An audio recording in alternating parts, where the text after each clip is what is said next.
بسم اللہ الرحمن الرحیم. السلام علیکم ناظرین. مانسریرا نیوز کے ساتھ میں ہوں آپ کا میزبان اویس خان. تو آج ہمارے ساتھ جو آج کے مہمان موجود ہیں وہ ہیں قاضی طیب طلولی، جو کہ حلقہ نیپال سے مسلم لیگ نون کے جو قائد ہیں میاں نواز شریف، اس کے مد مقابل الیکشن لڑ رہے تھے ذات حیثیت سے. تو اچانک قاضی صاحب نے جو ہے الیکشن سے علیحدگی کا فیصلہ کیا. تو آج ہم قاضی صاحب سے کریں گے کچھ گفتگو، لیکن اس سے پہلے میں آپ کو بتانا چاہوں کہ یہ مانسریرا نیوز سے پہلا لائیو پروگرام ہے، اور آپ کا جو کوئی کوشچن ہو وہ آپ ہمیں کمنٹس باکس میں کر سکتے ہیں، ہم آپ کے سوالوں کے جواب دیں گے. تو سب سے پہلے قاضی صاحب آپ کو بہت شکریہ کہ آپ نے یہاں تشریف لائے. کیسے ہیں سر؟ بسم اللہ الرحمن الرحیم. تمام دیکھنے سننے والوں کو السلام علیکم.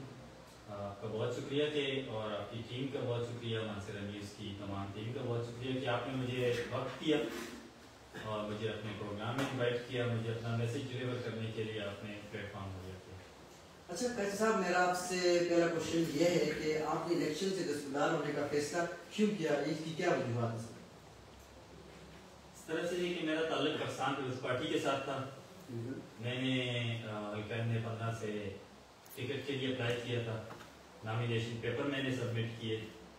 پھر یوں ہوا کہ ایک پیرا شوٹر زرگل خان پاکستان پیپلز پارٹی میں شامل ہوا.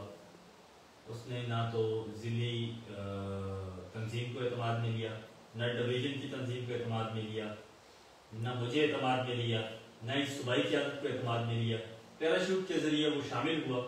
ہمارا فیصلہ الیکشن سے قبل یہ ہوا تھا کہ جمعیت علماء اسلام کے ساتھ سیٹ ایڈجسٹمنٹ تھی، اور میں نے جو میری سیٹ تھی حلقہ ن15 وہ جمعیت علماء اسلام کو چھوڑ دی تھی. تو یہ ہمارا فیصلہ الیکشن سے پہلے کا ہی تھا. جب اس کے بعد میں نے داخلہ کیا، نامینیشن پیپر میں نے سبمٹ کیے، جب ٹکٹ کی باری آئی تو میرے لیے یہ فیصلہ تھا کہ مجھے سیٹ ایڈجسٹمنٹ کا حصہ بننا ہے. اور زرگل جب ٹکٹ اس کو دیا گیا تو اس کے لیے پارٹی کی طرف سے پالیسی تبدیل ہو گئی جو مجھے قابل قبول نہیں تھی. اس کے بعد میرے پاس مختلف امیدوار آئے، انہوں نے مجھے اپروچ کیا، میں کسی کا نام نہیں لیتا، کہ ہم میاں نواز شریف صاحب کے اگینسٹ ایک اتحاد بنا کر الیکشن لڑتے ہیں اور ان کے مد مقابل کوئی ایک امیدوار ہی الیکشن میں حصہ لے. اس کے اوپر کافی میں نے سوچ بچار کی، اپنے دوستوں کے ساتھ مشاورت کی. تو میرے دوستوں نے مجھے یہ رائے دی کہ دو چیزیں ہوتی ہیں جب آپ کسی کا سامنا کرتے ہیں، کسی کی مخالفت کرتے ہیں، تو اس کی مخالف سمت آپ کھڑے ہوتے ہیں. یا تو آپ اس کے مخالف سمت کھڑے جائیں یا اس کے ساتھ کھڑے ہیں. جو درمیانی راستہ ہوتا ہے یا تیسرا راستہ جس کو ہم کہتے ہیں وہ منافقت کا ہوتا ہے. میں نے منافقت نہیں کی. جو میرا الیکشن سے دستبردار ہونے کا فیصلہ تھا اس کے پیچھے کچھ وجوہات تھی. سب سے پہلی اور سب سے بڑی وجہ جو ہے وہ ضلع تناول ہے. میری سیاست، میری شناخت، میرے علاقے کی شناخت اور میرا ایک دل، نہ صرف میرا بلکہ اس تناول جو علاقہ ہمارا تناول ہے، یہاں پر بسنے والے ہر شخص کی یہ خواہش تھی، ہے اور رہے گی کہ ضلع تناول کا قیام عمل کیا.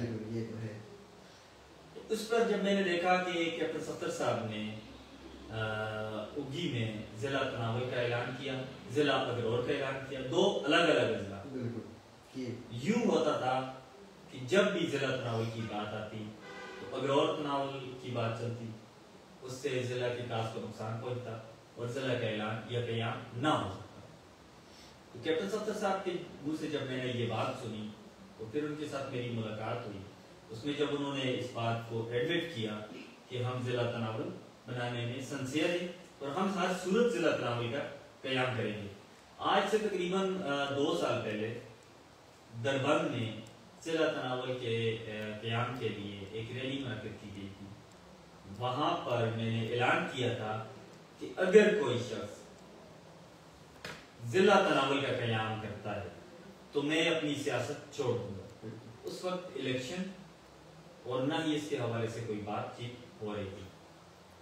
تو اپنے اس جو میں نے آج سے 2 سال پہلے جو وعدہ کیا تھا، لوگوں کے ساتھ جو وعدہ کیا تھا، اور میں نے ہر جگہ پہ کھڑے ہو کر یہی کہا، ہمیشہ یہ کہا کہ ضلع تناول کا قیام ہو جاتا ہے تو ہمارے تمام مسائل، علاقہ تناول کو درپیش جتنے بھی مسائل ہیں، روزگار ہے، صحت ہے، زندگی کی بنیادی جو سہولتیں ہیں، ان کے جو مسائل ہیں ہمارے، یہ ضلع تناول کے قیام سے ہی ممکن ہو سکتے ہیں۔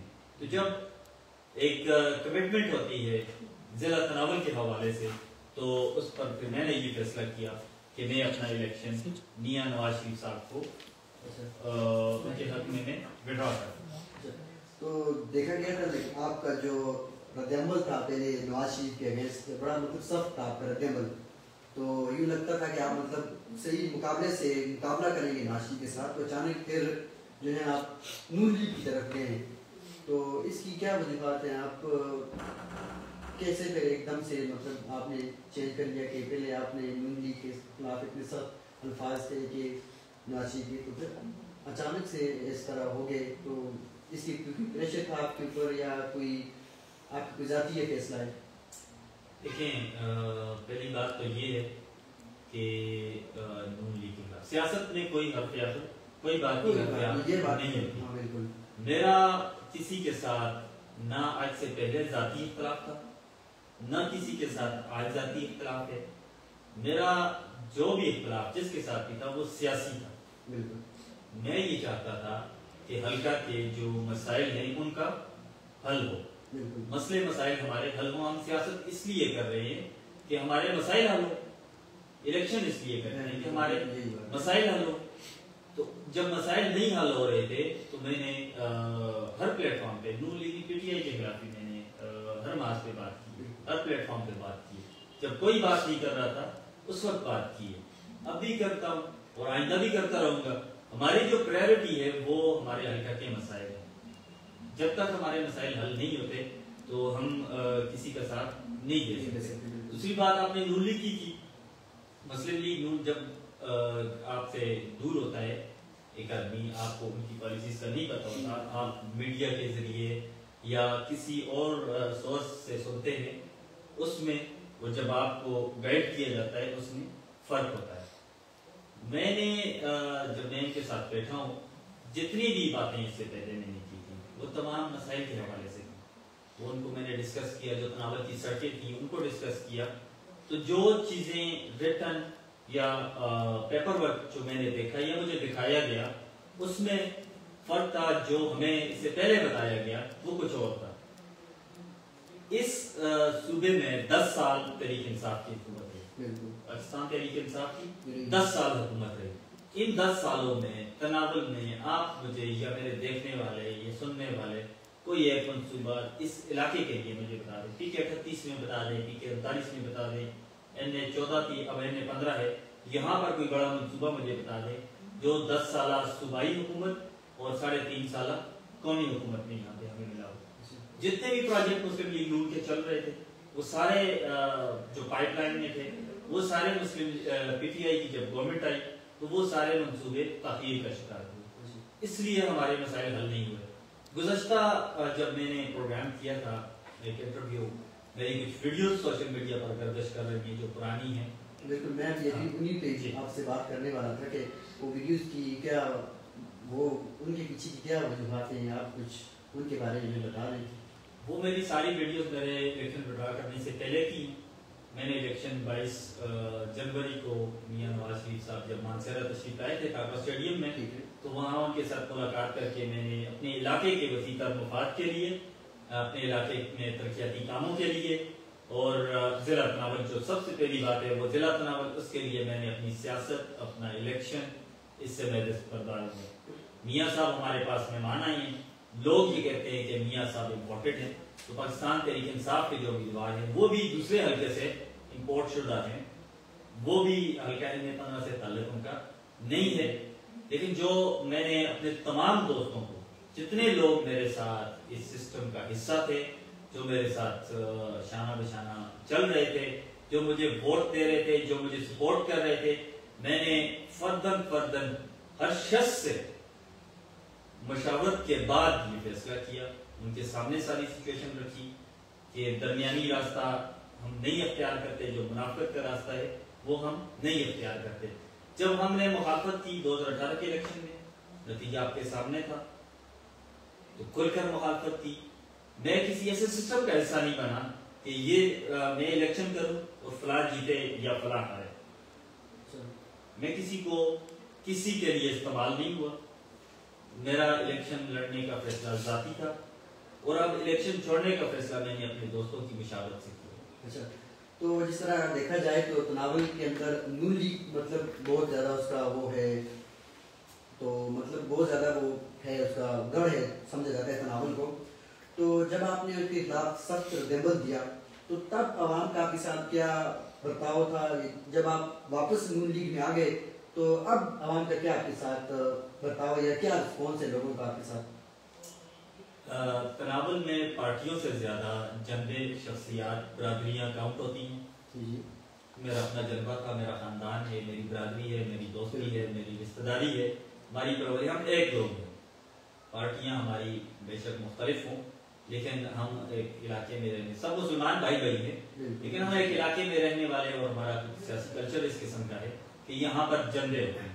میرا جنبہ تھا اور ان کے خلاف جب میں تھا تب بھی میں نے پہلے یہ بات واضح کی کہ وہ علاقے کی جو پسماندگی تھی یا جو ہمارے مسائل تھے ان کے حل کے لیے تھا. آج ان کے ساتھ ہوں تو وہ بھی علاقے کی پسماندگی کے خاتمے کے لیے ان کے ساتھ ہوں کہ میرے پاس دو راستے تھے. ایک راستہ یہ تھا کہ میاں نواز شریف صاحب الیکشن یہاں سے جیتیں گے اور وہ پرائم منسٹر آف پاکستان بنیں گے. یہ کسی کو اچھا لگتا ہے یا برا لگتا ہے، یہ ہونا ہے، انہوں نے پرائم منسٹر بننا ہے. تو میں جو اس علاقے کی ترقی کی اس کی راہ میں رکاوٹ نہیں بننا چاہتا تھا. جو میں نے فیصلہ کیا، آپ نے یہ کہا کہ اس کے بعد رد عمل کیا ہے، تو میں نے اپنے تمام جنبے کے ساتھ مشاورت کی. شمولیت سے پہلے میں نے مشاورت کی، میرے تمام جنبے نے، دوستوں نے، میرے بزرگوں نے، میرے رشتہ داروں نے، میرے خاندان نے، میرے دوستوں نے، سب نے مجھے یہی مشورہ دیا. 99% مجھے یہ مشورہ دیا گیا کہ آپ نواز شریف کے حق میں الیکشن سے دستبردار ہو جائیں. چونکہ میں نے الیکشن نہیں لڑنا تھا، درمیان میں کچھ ایسی صورتحال پیدا ہو گئی کہ میرا اپنی پارٹی کے ساتھ اختلاف ہو گیا، اختلاف رائے ہماری ہو گئی. یہ جمہوریت کا حسن ہوتا ہے. تو الیکشن مجھے چھوڑنا تھا. جب آپ الیکشن کرتے ہیں تو الیکشن کے لیے آپ نے اپنا ایک مائنڈ سیٹ بنانا ہوتا ہے، اپنے دوستوں کو اعتماد میں لینا ہوتا ہے. تو میرے پاس چونکہ کمپین کا وقت نہیں تھا اور سب سے بڑی وجہ یہ تھی کہ وہ میاں نواز شریف صاحب کے مقابلے میں الیکشن لڑنا، جب وہ 3 بار پرائم منسٹر رہے ہوں، اور جب ان کا یہاں پر دیکھیں، میں نے ایک انٹرویو پہلے بھی دیا تھا جو بہت زیادہ وائرل ہوا، اس میں نے کچھ تنقید بھی کی تھی. اس وقت بھی میں نے کہا تھا کہ کیپٹن صفدر صاحب کے کچھ اچھے کام ہیں، وہ بھی میں نے کاؤنٹ کیے تھے، جس میں ہوگی دربان روڈ، چمیال روڈ، ٹھیک ہے، سوئی گیس. بے شک وہ ابھی فنکشنل نہیں ہوا یہ پروجیکٹ، لیکن وہ جب میں ان کے ساتھ بیٹھا ہوں مجھے چیزیں کلیئر ہوئی ہیں. یہ پی ٹی آئی کے دور میں ان منصوبوں کے جو فنڈز تھے وہ روک کیے گئے. اب دوبارہ سے وہ پروسیس سٹارٹ ہوا. اگر 3.5 سال تحریک انصاف کی حکومت مرکز میں نہ ہوتی، مسلم لیگ کی حکومت ہوتی، تو یہاں سے انہی کا ایم این اے جیتا ہوا تھا، مسلم لیگ نون کا ڈاکٹر سجاد صاحب وہ ایم این اے تھے. تو وہ جو منصوبے پائپ لائن میں تھے کیپٹن صفدر صاحب کے، وہ مکمل ہو جانے تھے 3.5 سالوں میں. میں یہ سمجھتا ہوں کہ یہ 3.5 سال ضائع ہوئے. تو لوگوں کا بہت اچھا رسپانس ہے. جو آپ کا سوال تھا کہ لوگوں کا رسپانس کیا، تو لوگوں کا بہت اچھا رسپانس ہے. جو لوگ مجھے ووٹ سپورٹ کر رہے تھے وہ علی الاعلان میاں نواز شریف صاحب کو سپورٹ کر رہے، اور کچھ یہاں پر ایک بنانے کی کوشش کی جا رہی ہے میری پرانی ویڈیوز دوبارہ لگا کر کہ میں نے نواز شریف صاحب کو الیکشن نہیں چھوڑا، یا میرے ان کے ساتھ کوئی اختلافات ہیں، یا مسلم لیگ نون کے ساتھ یا کیپٹن صفدر صاحب کے ساتھ. تو یہ میری پرانی ویڈیوز ہیں جو بار بار شیئر کی جا رہی ہیں، نئے سرے سے اپلوڈ کی جا رہی ہیں. یہ لوگوں کا ذہن مائنڈ ڈائیورٹ کرنے کے لیے کیا جا رہا ہے. یہ پروپیگنڈے کا ایک ہتھ کنڈا ہے ان کا. تو میں لائیو اسی لیے آیا ہوں کہ جو میرے دیکھنے اور سننے والے ہیں وہ بھی اپنے سوالات کریں جو آپ کے ذہن میں ہے، آپ بھی سوالات کریں. لوگ یہ نہ سمجھیں کہ یہ پلانٹیڈ انٹرویو ہے، یہ پلانٹیڈ انٹرویو یا کوئی یہ پرانا انٹرویو اور یہ اس کو اٹھا کے لگایا جا رہا ہے.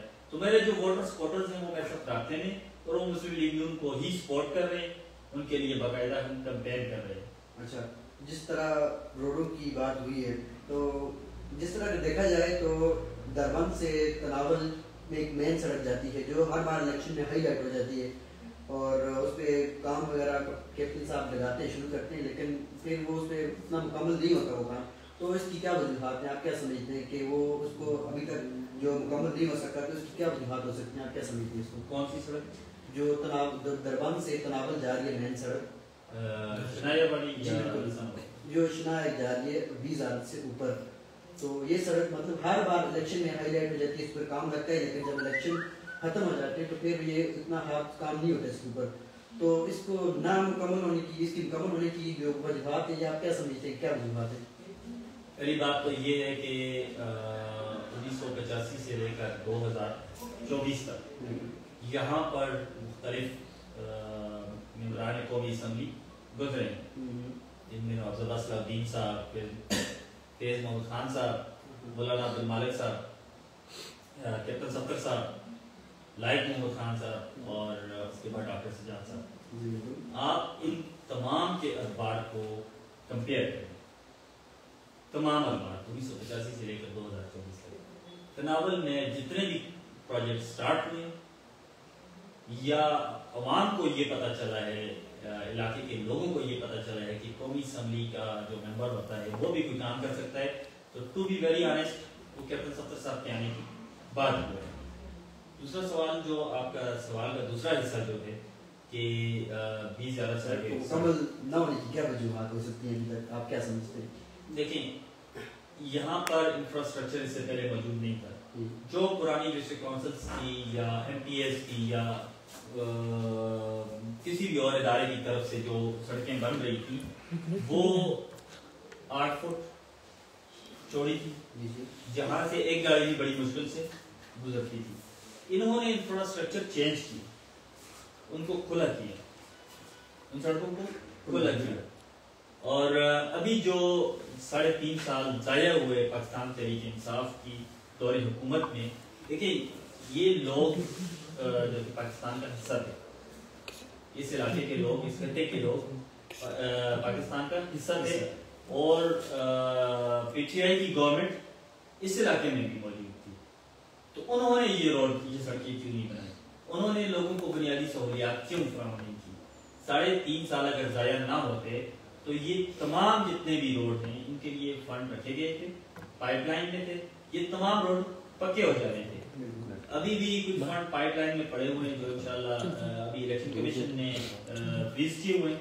10 فروری کے بعد وہ فنڈ جاری ہو جائیں گے, اور تمام کی تمام جتنی بھی سڑکیں جو کھلی ہوئی تھیں, جو نیا انفراسٹرکچر بنا ہے, وہ تمام کا تمام انشاءاللہ تعالی پکی ہوں گی, تمام سڑکیں پکی ہوں. اچھا قاضی صاحب, میرا آپ سے آخری سوال یہی ہوگا کہ اب سیاست میں آپ ہیں یا سیاست سے آپ نے راہیں جدا کر لی ہے, اس کے بارے میں کچھ بتائیں تھوڑا سا. دیکھیں یہ فیصلہ اب میں اپنے دیکھنے سننے والوں پر چھوڑوں گا, اور میں نے آپ کو پہلے جو سب سے پہلا جو آپ کا سوال تھا, تو میں نے آپ کو بتا دیا کہ میری جو خواہش زندگی کی خواہش تھی, سیاست کی نہیں, میری زندگی کی خواہش تھی کہ ضلع تناول بن جائے. تو اب مجھے سیاست کی میں سمجھتا ہوں کہ ضرورت نہیں ہے. جب ضلع تناول بن جائے گا تو میرا خواب پورا ہو جائے گا, اور مجھے اس کی ضرورت نہیں ہوگی. اگر میری جماعت, میرے علاقے کے لوگ یہ سمجھتے ہیں کہ ان کو میرے جو لوگوں کی خدمت تھی جو میں الیکشن سے پہلے کر رہا تھا, آج بھی کر رہا ہوں, وہ انشاءاللہ تعالی اس کے بعد بھی جاری و ساری رہے گی, ہمیشہ جاری و ساری رہے گی. اور وہ سیاست کی یا کسی عہدے کی خدمت محتاج نہیں ہے. جو میرے ہاتھ پاؤں کی خدمت کی میں نے پہلے بھی کی ہے لوگوں کے ساتھ, آئندہ بھی کرتا رہوں گا انشاءاللہ تعالی. اور میری جو سیاست ہے اس کا فیصلہ میں عوام پہ چھوڑوں گا اور اپنی جماعت پہ چھوڑوں گا. ٹھیک ہے, تو ناظرین اسی کے ساتھ لیں گے آپ سے اجازت. تو آج کا ہمارا جو پروگرام کا پہلا, ہاں اس کے علاوہ آپ کا جو کوئی لائیو کوئی سیشن کے حوالے سے یا قاضی صاحب کے سے آپ کا کوئی کوشچن ہو تو وہ آپ کر سکتے ہیں. تو قاضی صاحب ہمارے ساتھ موجود ہیں, تو یہ آپ کے سوالوں کے جواب ضرور دیں گے. تو یہ آپ کا ہمارا آج کا جو تھا پہلا لائیو پروگرام تھا, اور یہ شروعات ہم نے کی ہے قاضی صاحب سے, کیونکہ بڑی ان کے سوشل میڈیا کے اوپر ویڈیوز گردش کر رہی تھی قاضی صاحب کی کہ کہیں کہ آپ کیوں دستبردار ہو گئے, اور کہیں یہ ویڈیو گردش کر رہی تھی کہ ناشی کے اوپر تنقید کی ہے پہلے, پھر اچانک سے فیصلہ اور ان کے ہاتھ میں دے دیا. تو اس لیے آج قاضی صاحب معذرت موجود تھے تو ان سے گفتگو ہے. اسی کے ساتھ لیں گے آپ سے ایک آخری بات ایک میسج کے توسط سے اپنے تمام دیکھنے سننے والوں کو دینا چاہتا ہوں. 8 فروری کو الیکشن ہونے جا رہا ہے. تو میں ضلع مانسہرہ کی عوام سے یہ گزارش کروں گا کہ یہاں پر ترقیاتی منصوبوں کے لیے، آپ کے بہتر مستقبل کے لیے آپ نے اپنا قیمتی ووٹ پاکستان مسلم لیگ نون کو دینا ہے، پاکستان مسلم لیگ نون کے امیدواروں کو دینا ہے. پاکستان تحریک انصاف ایک اچھی سیاسی جماعت ہے، اس کے تمام لیڈر بہت اچھے ہیں، لیکن آپ نے گزشتہ جو 10 سال ہے اس کی کارکردگی کو مد نظر رکھنا ہے. اس کی کارکردگی کو مد نظر رکھ کر آپ نے اپنے ووٹ کا حق استعمال کرنا ہے. خدا نخواستہ اگر کوئی پاکستان تحریک انصاف کا امیدوار الیکشن جیت بھی جاتا ہے، جو ناممکن بات ہے، تو اس نے کون سی سیاسی جماعت جوائن کرنی ہے؟ چونکہ پاکستان تحریک انصاف اس وقت رجسٹر سیاسی جماعت نہیں ہے. ان کا آپ کا ووٹ کس کی طرف جائے گا یہ فیصلہ آپ اپنا سوچ سمجھ کر کیجیے گا. آپ سے اجازت چاہوں گا. ٹھیک ہے، تو اسی ساتھ لیں گے آپ سے اجازت. اپنا رکھیے گا، بہت سارا ہے، ہمیں اپنے ساتھ دعاؤں میں ضرور یاد رکھیے گا. اللہ حافظ.